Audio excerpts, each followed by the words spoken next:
In our last lecture, we ended our discussion by referring to Beatrice's words on vows in Paradiso 4. But we didn't have time to talk about the other part of that fascinating speech. That is, Beatrice's comments about Plato.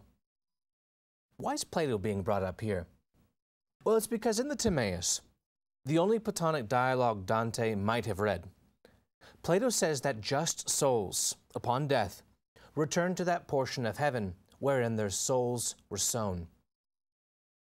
And Plato's explanation seems at first to describe perfectly the architecture of Christian paradise.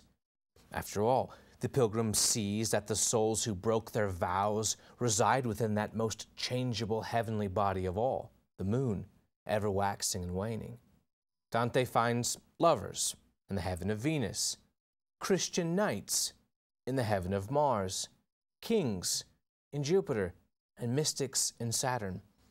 It all sounds just like Plato had described. Beatrice knows that the pilgrim is bothered by the fact that pagan Plato's description of Christian heaven was so accurate. I mean, didn't the ancients worship the celestial bodies as gods and goddesses? And so Beatrice has to correct him. The truth is, she tells him, all of the souls that Dante will see are actually in the highest heaven, although the heavenly souls will present themselves to him as if they were sorted out into each of these successive circles, from the moon to the stars.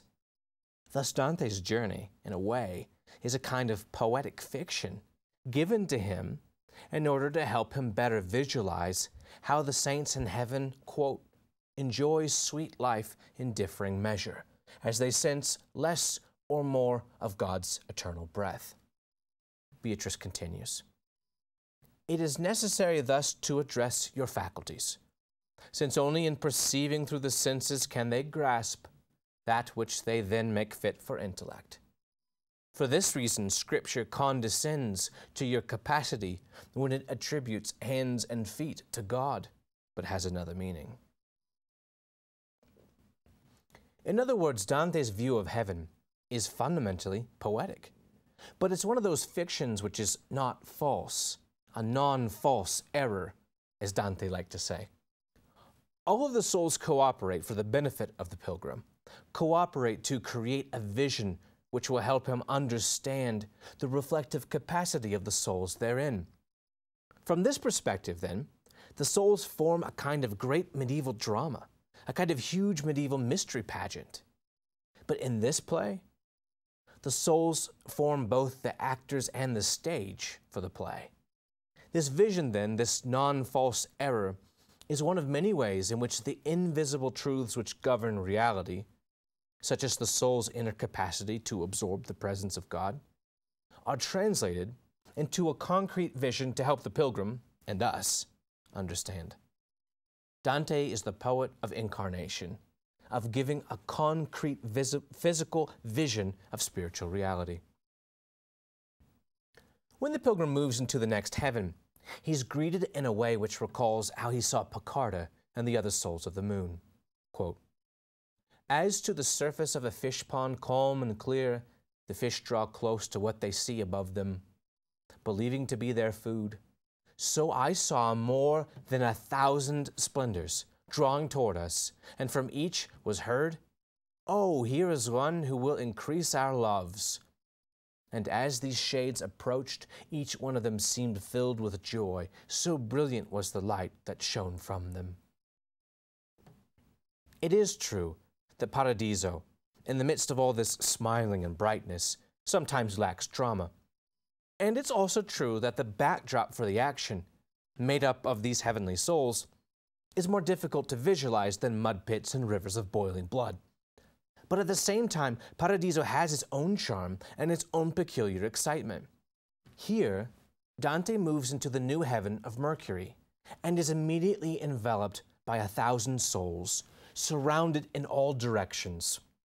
And their eagerness to speak to him and to know him is almost embarrassingly flattering. "Ecco chi crescerà li nostri amori," they say.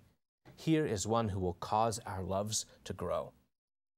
Thus, our pilgrim is surprised by joy, disconcerted by finding himself in the midst of such a superabundance of loving souls. Although readers often mistakenly see the third canticle as dull, Dante intended it to be radiant and dazzling on account of an excess of light. He intended it to be an exploration of a world of fulminating joy. When we put it this way, I think we begin to approach the heart of Dante's comedy, that is, the surprising role played by loving humans. For example, if you took a course in medieval literature, then you would discover that there are many descriptions of the flight of the soul through the heavens, written both in Latin and in other vernacular languages. Heroes get to enjoy views of the cosmos from above, get to see the harmonic proportionality of the spheres, watch the world of creatures all being moved by love, like so many ships on the ocean, each seeking out its own harbor. But in all of these earlier accounts, the traveler, journeying through space, meets and speaks to cosmic forces, or is portrayed as marveling, dumbstruck, at the fascinating geological formations of the heavenly spheres. But Dante went further than any of his predecessors in his attempt to graft into this vision of cosmic space travel a literary tradition which was at times antithetical to this cosmic mode. That is, a literary tradition of writing about love as most personal, most intimate, most sensual. The courtly vernacular, erotic tradition, which used lyric poetry as the instrument to explore the science of this mysterious power. This is all the more striking because many of Dante's contemporaries thought that the lyrical approach to love and a theological approach to love were at odds. For example, Guido Guinizelli, whom Dante calls his father in art in Purgatorio 26, sets up such an opposition between earthly love for his donna and love for God, concluding one of his poems by imagining that God will say to him after his death, "Why did you presume? You passed through heaven and used me for a comparison to a vain love." To which Guinizelli imagines himself responding, "She looked like an angel from your kingdom. It was no fault of mine." Giacomo da Lentini, similarly, said that although he wants to go to heaven, he would opt out if it meant being there without his lady. And even a young Dante, in a poem which was tellingly left out of the Vita Nuova, referred to, quote, "the joy of the sweet face to which paradise seems nothing in comparison," end quote. Heaven seemed so far away, whereas earthly love was nearer to me than I am to myself, to borrow a phrase from Augustine and transpose it into a new key.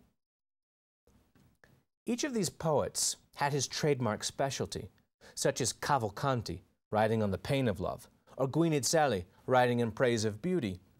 But all of these fideli d'amore, were agreed that the experience of love, even when one of sweetness, is so psychologically intense that it can be described in terms of violence. It's an aching or longing which is so passionate as to threaten death. It's an arrow which shatters the heart. It's a hurricane-like force which smashes a stone tower. The experience of earthly love outweighed any other possible experience, and thus the man or woman in the servitude of love had a quality of knowledge which is higher than that of ordinary experience. In his early lyrical poetry, Dante constantly refers to the saggezza of the lover, or addresses those who have intelligenza d'amore, a special understanding of love. In one of his sonnets, Dante states the ineffability of love concisely. Referring to the unspeakable sweetness which comes from Beatrice's eyes, he says, "Qu'entender no la può chi no la prova." None can understand but he who experiences it. Although every stage of love is marked by such intensity, it remains true that the experience of unreciprocated love is the most painful experience of all. Or, as another Dante put it, Dante da Maiano, "He who loves unloved has the greatest pain. For this pain holds sway over all others and is called the chief one. It is the source of all the suffering that love brings." End quote. Thus, love poets also had a particular interest in the mechanics of the process by which one is infected by the contagion of love. Because, If you could figure out the physiological process by which you were struck by love, then you could reverse engineer it and make the lady you fell in love with love you in return. Here's how these medieval love poets describe the process.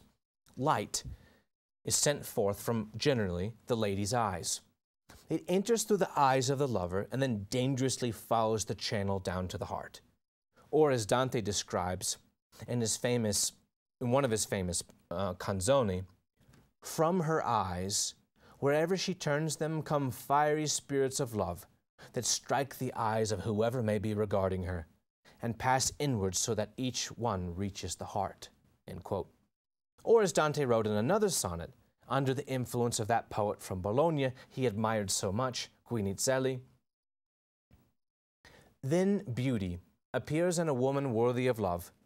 Beauty so pleases the eyes that in the heart is born a desire for the pleasing object, and the desire sometimes continues there long enough to rouse the spirit of love, and a like effect is caused in a woman by a worthy man."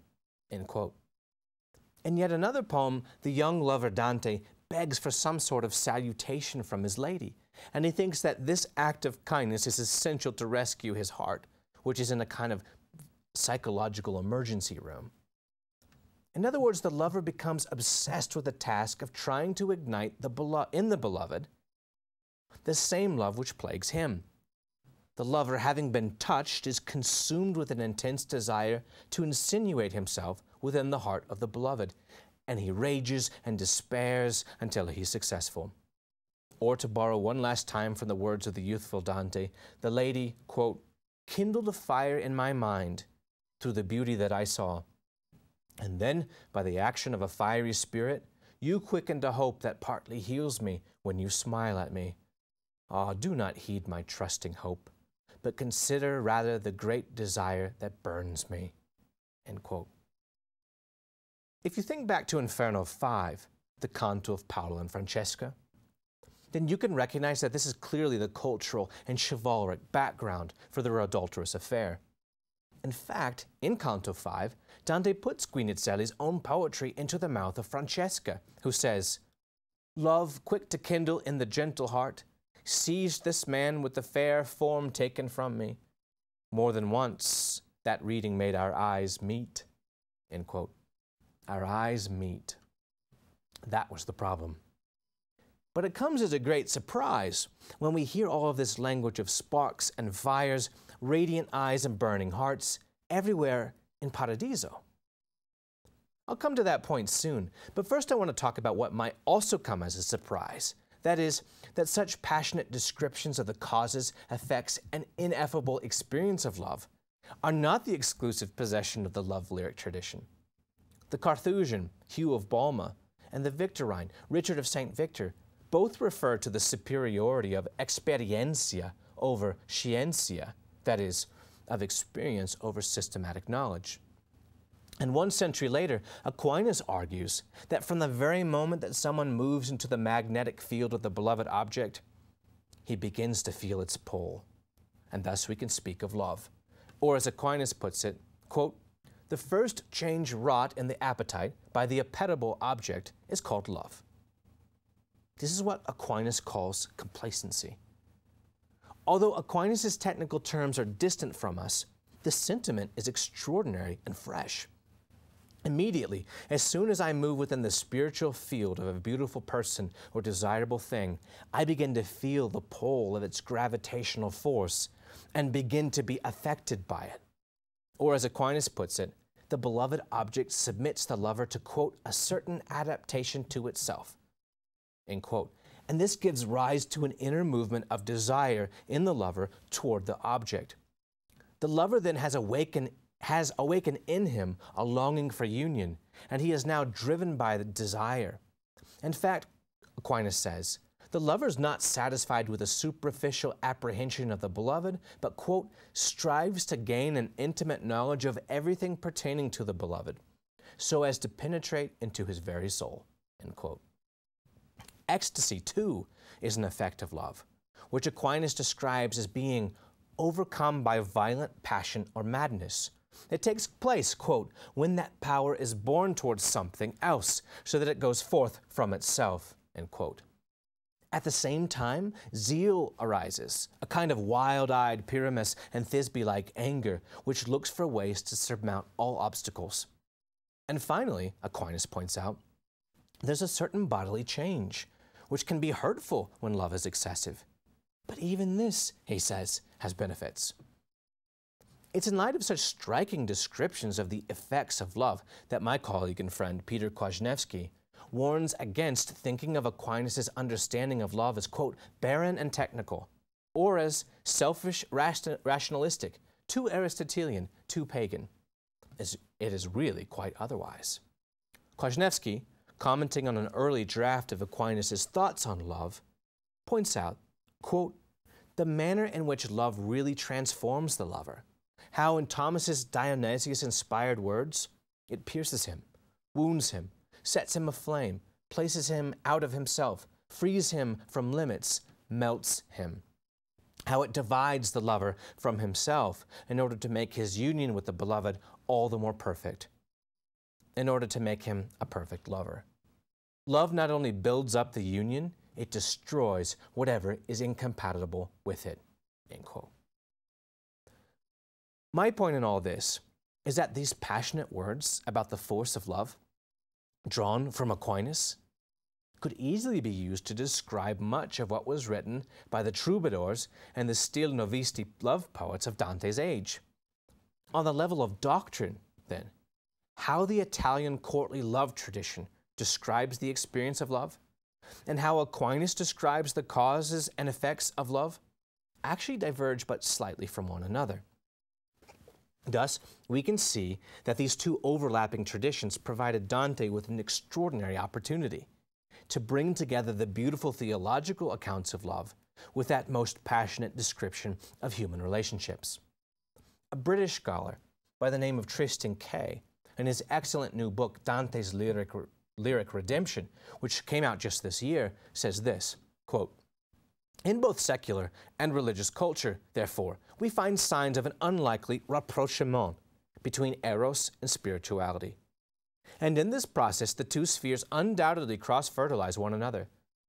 Yet while the fracture between the two forms of love had shown signs of healing, it remained a fracture.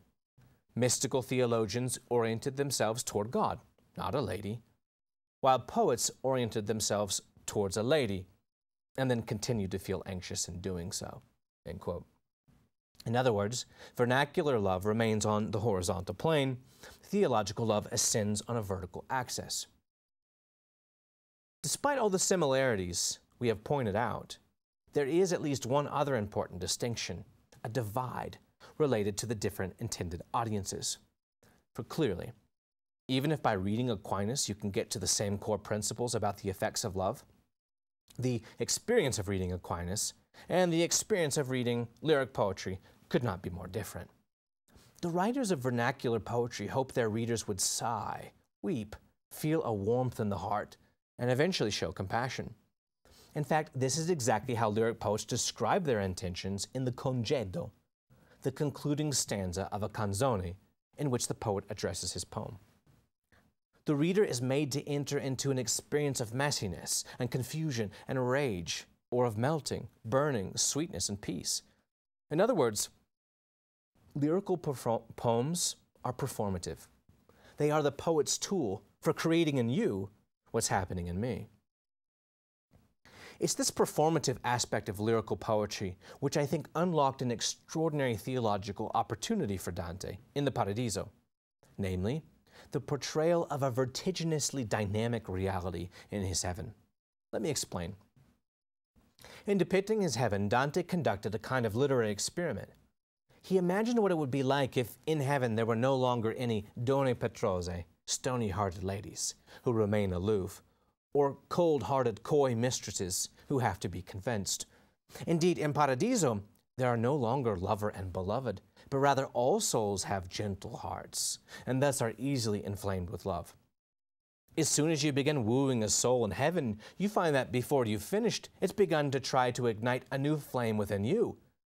The dynamism of this vision of reality, in which heavenly souls are all lovers, makes even the vernacular courtly lyric seem, by contrast, staid. Dante then exploits the possibility of a whole community of ardent lovers whose efforts only fire more efforts in return. We've come full circle then. That is, back to Canto 5, where Dante is surrounded and enveloped by the joyful souls who dwell within the heaven of Mercury. Just after they call out to him, "Ecco chi crescerà li nostri amori," that is, here's one who will increase our loves, Beatrice asks one of the souls to speak, as the representative of this group.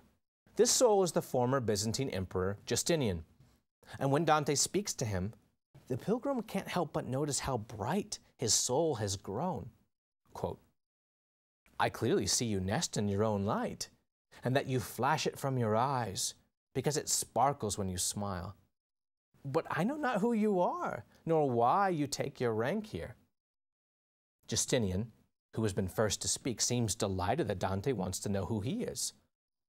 He is then a little like the father or mother leaning over the crib and speaking first to the infant. But when the parents find that their love solicits love within the tiny heart they address, then the parents are filled with even more love than they had before. "So I addressed myself to the radiance that had been first to speak, which then became more brilliant than before. As the sun, once its heat has gnawed away the dense and tempering vapors, hides itself in its own excess of light, so with increasing joy, the holy form concealed itself from me within its rays, and thus concealed, it made response." End quote.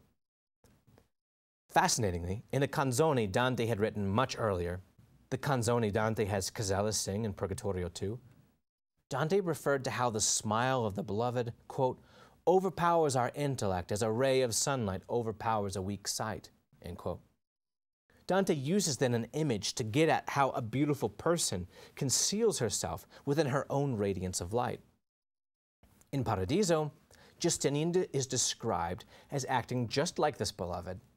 He not only conceals himself in his radiance like the beloved, but delights in Dante's desire to know him, as the lyrical lover would. Dante's desire, in turn, kindles Justinian's own desire to a new degree. It's a dynamic exchange. We find the same dynamic increase of love again, perhaps not surprisingly, in Paradiso 8, that is, in the heaven of Venus. And Dante is careful to add a narrative detail to make us feel the difference in intensity. In hell, Paolo and Francesca were whipped about by a violent windstorm. In Purgatorio 26, the lustful lovers are described humorously, I think, as inching forward to speak to the pilgrim, getting as close as they can while remaining within the fire. Thus, in the first canticle, we have an image of violence, but of empty motion. In the second, we have love which is finally beginning to yield to moderation. But in heaven, we have a passion for the good, a craving for love, which makes the love of Paolo and Francesca seem tepid. Quote, "Winds racing down from a cold cloud, in their swift motion, whether visible or not, would seem impeded, slow, to one who had seen these heavenly lights come toward us. Then one alone drew near and began, 'All of us desire to bring you pleasure, so that you may in turn delight in us. We are filled with love, but to give you pleasure, a little respite will be no less sweet to us.'" End quote. Needless to say, the fact that such a surprise party awaits him brings the pilgrim great delight. Quote, "I turned my eyes to the light that had made such a promise, and, 'Oh, who are you? De chi siete?' I asked, my voice expressing great affection."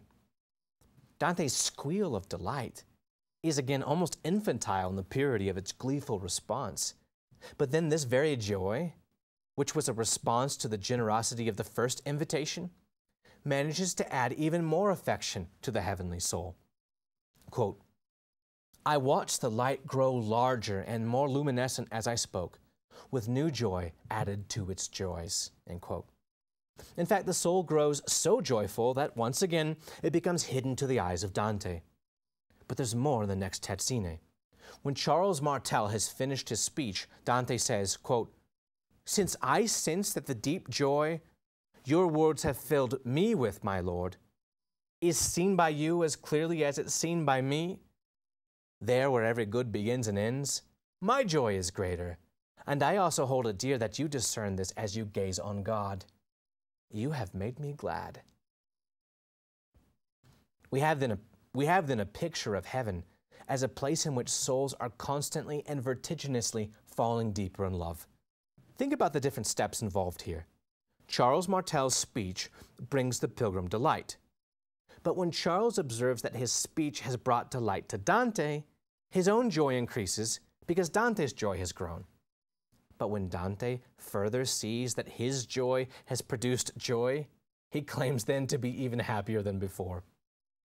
If in hell, Dante had to approach the lethargic souls to induce them by blandishment or force to give up their stories, here in heaven he's bombarded and enveloped by eager souls who keep anticipating his questions. The souls rush down upon and around him to sweep him up into that dynamic communal experience of ever falling deeper in love, an experience of love which has been going on for a long time even before he arrived. Ecco chi crescerà li nostri amori. In heaven, Dante portrays his pilgrimage as a role reversal. The love poet has become the beloved. And so Dante makes a concerted effort to turn up the temperature of his final canticle by embedding within it the language of glistening eyes and burning hearts, borrowed from the lyric tradition.